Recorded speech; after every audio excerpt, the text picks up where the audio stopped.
De la République dira dans son message que cette journée est une halte pour évaluer les réalisations de la corporation et une opportunité pour méditer la situation de notre pays et les défis auxquels il est confronté. Abdelaziz Bouteflika estime que les femmes et les hommes des médias appartiennent à la corporation d'une noble profession, une corporation qui s'est taillée avec mérite une place de choix de par le monde. La contribution de la presse algérienne, affirme le chef de l'État, dans la lutte de libération et l'accompagnement de l'Algérie indépendante dans le processus d'édification ne sont pas à démontrer.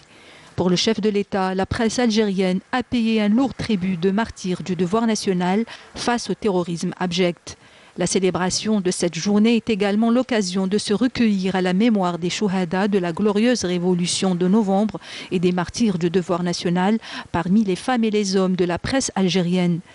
À la faveur de la paix recouvrée, ajoutera le président de la République, et de la consécration de la réconciliation nationale, la presse de notre pays a enregistré une avancée notable, plus de 150 titres pour la presse écrite et la création d'une vingtaine de chaînes privées pour le secteur de l'audiovisuel, sans oublier le développement de la presse électronique. Durant ces 2 dernières décennies, l'intérêt particulier qu'accorde l'État au développement de l'information et de la communication s'est traduit également par l'ouverture d'un grand nombre d'instituts spécialisés, formant chaque année des centaines d'étudiants ayant choisi cette noble profession, a ajouté Bouteflika. Dans son message, le président de la République évoquera les nombreuses réformes introduites dans la Constitution, des réformes visant à consolider la liberté de presse et le droit des médias à l'accès à l'information, en plaçant cette profession sous le couvert de la loi qui protège toutes les libertés et impose le respect de tous les devoirs. Selon Abdelaziz Bouteflika, si nous nous félicitons des progrès, nous ne devons pas ignorer cependant les insuffisances enregistrées dans plusieurs domaines, ni les dangers qui guettent notre pays à plusieurs niveaux, comme la bureaucratie, le favoritisme et la corruption. Néanmoins, la volonté de l'État à lutter contre ces fléaux et à remédier à ces lacunes est incontestablement évidente, tant au plan juridique que politique. Dans son message, le chef de l'État interpelle la presse et les médias à jouer leur rôle dans le redressement de la situation et le renforcement de l'État de droit. Le président rappellera les défis auxquels est confronté notre pays.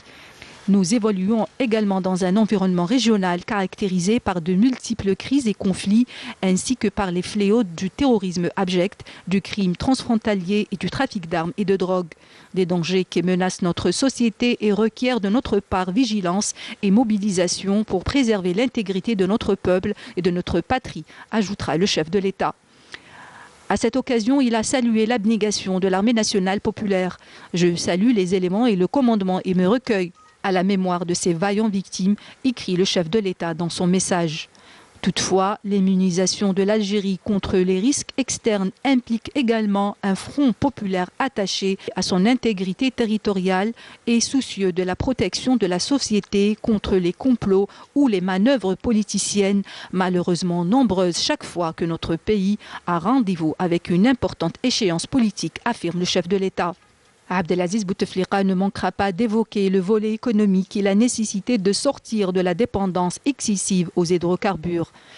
À l'occasion de la journée nationale de la presse célébrée cette année sous le slogan « Le vivre ensemble en paix », le chef de l'État a lancé un appel aux femmes et hommes de la presse nationale pour qu'ils soient au service de la vérité, du peuple et de la patrie.